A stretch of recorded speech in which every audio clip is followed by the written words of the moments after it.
தூத்துக்குடி மாணவி கொலை வழக்கில் குற்றவாளிக்கு தூக்கு தண்டனை விதிக்கப்பட்டிருக்கிறது. தூத்துக்குடி மாணவி கொலை வழக்கில் குற்றவாளிக்கு தூக்கு தண்டனை விதிக்கப்பட்டிருக்கிறது. அண்மை செய்தியாக பார்க்கிறோம்.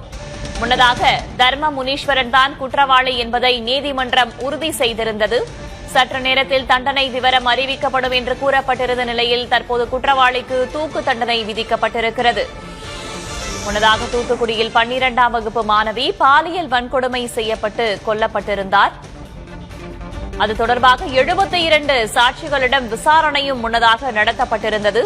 இன்று தீர்ப்பு வழங்கப்படும் என்று கூறப்பட்டிருந்த நிலையில் தர்ம முனீஸ்வரன் தான் குற்றவாளி என்பதை நீதிமன்றம் சற்று நேரத்திற்கு முன்னதாக உறுதி செய்திருந்தது. தற்போது குற்றவாளிக்கு தூக்கு தண்டனை விதிக்கப்பட்டிருக்கிறது.